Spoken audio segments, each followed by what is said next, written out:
Edu notebook YouTube channel में आपका स्वागत है। आज हम एक ऐसे महाद्वीप की गहराई में उतरने वाले हैं जो अपने आप में एक देश भी है। एक ऐसी जगह जिसके बारे में सोचते ही दिमाग में विशाल लाल रेगिस्तान, क्रिस्टल क्लियर पानी और कुछ बहुत ही कह सकते हैं अजीब जानवर आते हैं। हम बात कर रहे हैं ऑस्ट्रेलिया की। हमारे पास जो स्रोत हैं वो ऑस्ट्रेलिया के भूगोल, जलवायु और अर्थव्यवस्था का एक बहुत ही अच्छा खाका खींचते हैं।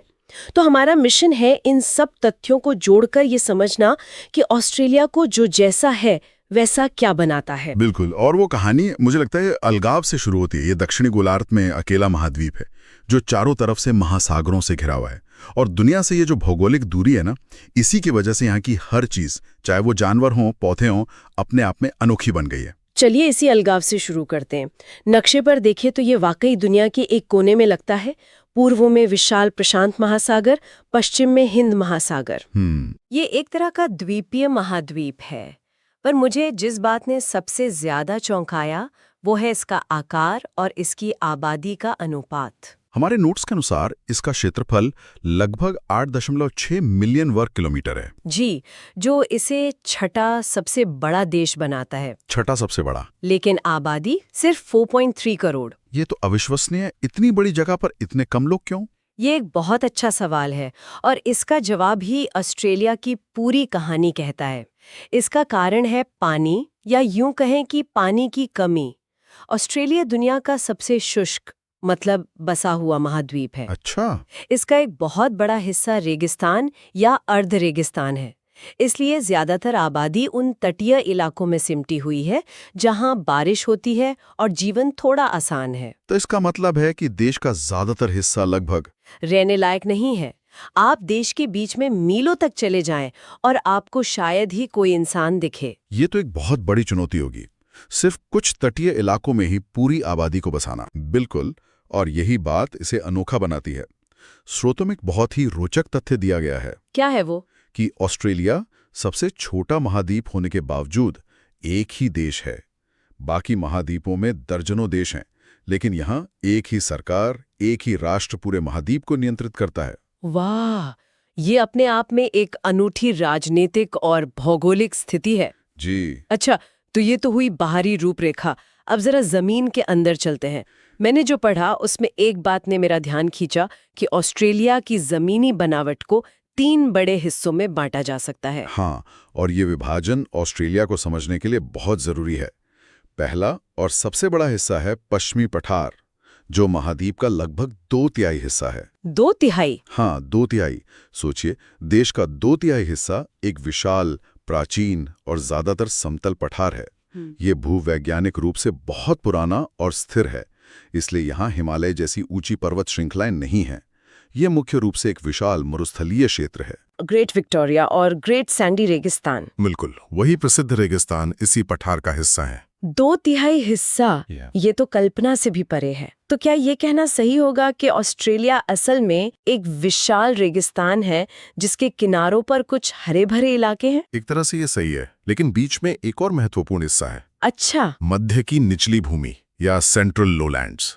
ये पश्चिमी पठार और पूर्वी पहाड़ों के बीच एक विशाल समतल मैदान है, और इसी इलाके में ऑस्ट्रेलिया का अन्न भंडार है, जिसे मरे डार्लिंग बेसिन कहते हैं। अन्न भंडार, ये कमाल की बात है क्योंकि हम ऑस्ट्रेलिया को एक सूखे महाद्वीप के रूप में सोचते हैं। जाहिर है इस अन्न भंडार को सींचने के लिए पानी कहीं से तो आता होगा। सही पकड़ा। यहीं पर नदियां तस्वीर में आती हैं, है ना?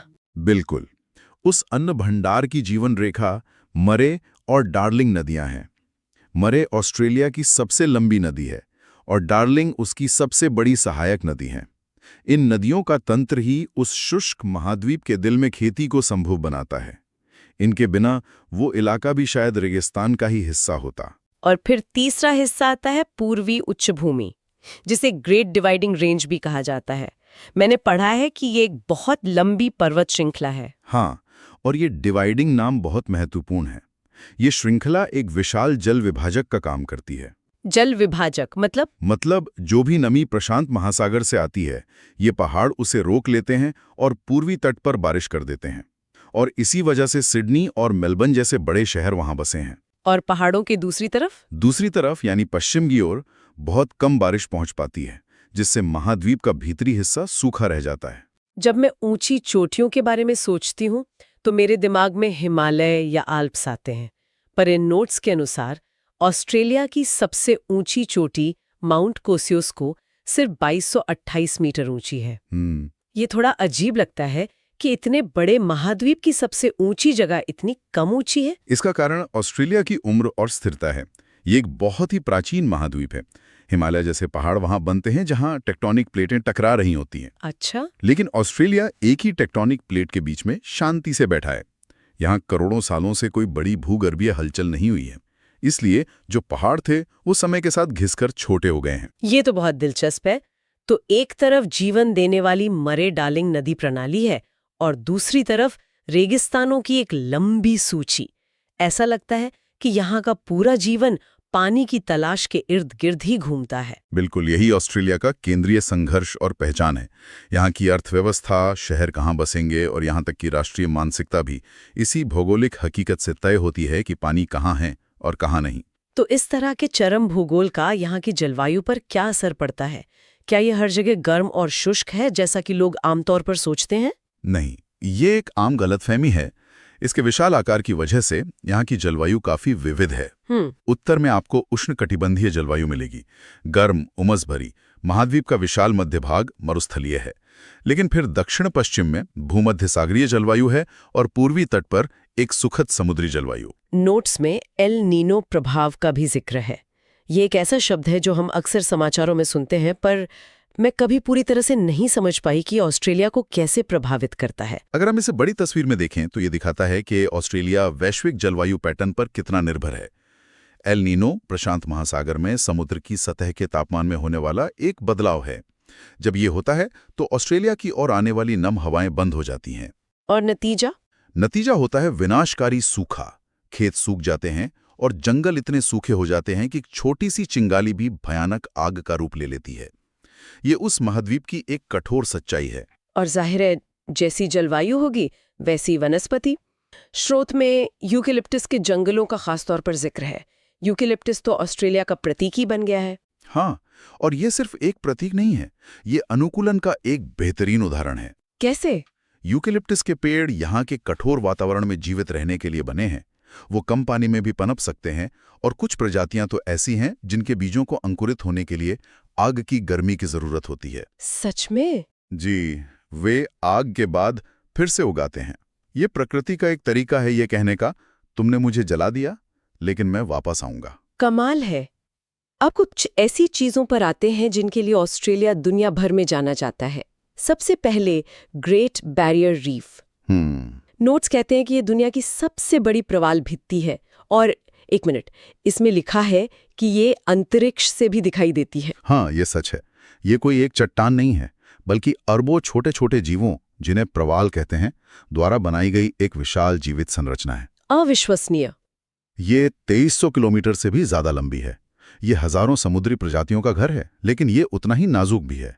समुद्र के बढ़ते तापमान से इसे गंभीर खतरा है, जिसे कोरल ब्लीचिंग कहते हैं। ये एक जरूरी बात है। एक और नाम जो बार बार आता है वो है आयर्स रॉक, या जैसा कि इसे आप कहा जाता है, उलूरू। उलूरू जी, रेगिस्तान के बीच में वो एक विशाल लाल चट्टान। उलूरू सिर्फ एक भौगोलिक अजूबा नहीं है, ये ऑस्ट्रेलिया के आदिवासी लोगों, विशेष रूप से अनंगू लोगों के लिए एक गहरा आध्यात्मिक और सांस्कृतिक स्थल है। अच्छा। ये उनके लिए एक पवित्र स्थान है जहां उनकी सृष्टि की कहानियां, कानून और परंपराएं बसी हुई हैं। जब हम उलूरू को देखते हैं तो हम सिर्फ एक चट्टान नहीं देख रहे होते, हम हजारों साल पुराने मानव इतिहास और संस्कृति को देख रहे होते हैं। ये एक बहुत ही महत्वपूर्ण दृष्टिकोण है। तो हमने भूगोल, जलवायु और कुछ मशहूर जगहों की बात कर ली। अब सवाल यह है कि ये देश चलता कैसे है, इसकी अर्थव्यवस्था किन चीजों पर टिकी है? अगर हम इसे भूगोल से जोड़कर देखें तो अर्थव्यवस्था के 3 मुख्य स्तंभ एकदम स्पष्ट हो जाते हैं। पहला है खनिज। हाँ, वो विशाल प्राचीन पश्चिमी पठार खनिजों का खजाना है। सोना, बॉक्साइट, लौह अयस्क। ऑस्ट्रेलिया दुनिया के सबसे बड़े खनिज निर्यातकों में से एक है। अच्छा, तो ये सीधा उस 2/3 हिस्से से जुड़ा है जिसके बारे में हमने शुरू में बात की थी। और बाकी 2 स्तंभ? दूसरा स्तंभ है कृषि। और वो सीधे तौर पर मध्य की निचली भूमि और मरे डार्लिंग बेसिन से जुड़ा है। हमारा अन्न भंडार। बिल्कुल, जहां बड़े पैमाने पर गेहूं का उत्पादन होता है। और तीसरा स्तंभ है पशुपालन, खासकर भेड़ पालन। मैंने पढ़ा है कि भेड़ पालन इतना महत्वपूर्ण है कि ऑस्ट्रेलिया को वूल बास्केट ऑफ द वर्ल्ड यानी दुनिया की ऊन की टोकरी कहा जाता है। सही पढ़ा है आपने। एक समय था जब कहा जाता था कि ऑस्ट्रेलिया भेड़ की पीठ पर सवार होकर समृद्ध हुआ। आज अर्थव्यवस्था में विविधता आ गई है, लेकिन ये तीन स्तंभ खनिज, गेहूं और ऊन आज भी इसकी नींव हैं। और ये सभी सीधे तौर पर इसकी अनूठी जमीनी बनावट से निकले हैं। जी, यहाँ की अर्थव्यवस्था जमीन से ही निकलती है। तो अगर हम इन सभी टुकड़ों को एक साथ जोड़ें तो ऐसा लगता है कि यहाँ सब कुछ बड़े पैमाने पर होता है और विरोधाभासों से भरा है। आपने बिल्कुल सही पकड़ा। ऑस्ट्रेलिया की कहानी विरोधाभासों की ही कहानी है। ये सुंदरता और कठोरता का एक अनूठा मिश्रण है। एक तरफ दुनिया की सबसे बड़ी और खूबसूरत रीफ है, तो दूसरी तरफ दुनिया के कुछ सबसे शुष्क रेगिस्तान। एक तरफ आधुनिक जीवंत तटीय शहर हैं, तो दूसरी तरफ हजारों साल पुरानी आदिवासी संस्कृति वाला विशाल और खाली भीतरी इलाका। ये एक ही समय में सुंदर और डरावना दोनों लगता है। एक ऐसी जगह है जिसका आपको सम्मान करना सीखना होगा। और शायद यही सबसे बड़ी सीख है। यहाँ की पहचान इसी द्वंद्व से बनी है, पानी की प्रचुरता और पानी की कमी, आग जो विनाश करती है और आग जो जीवन को फिर से शुरू करती है। वाकई ऑस्ट्रेलिया विरोधाभासों का एक आकर्षक महाद्वीप है। इससे मेरे मन में एक महत्वपूर्ण सवाल उठता है। स्रोतों में हमने एल नीनो के कारण सूखे और आग का उल्लेख किया, और हमने ग्रेट बैरियर रीफ पर मंडरा रहे खतरे की भी बात की। तो सोचने वाली बात यह है कि एक महाद्वीप जो अपनी अनोखी भौगोलिक विशेषताओं से इतना परिभाषित है, वो चल रहे जलवायु परिवर्तनों के साथ खुद को कैसे अनुकूलित करेगा? ये बहुत गहरा सवाल है।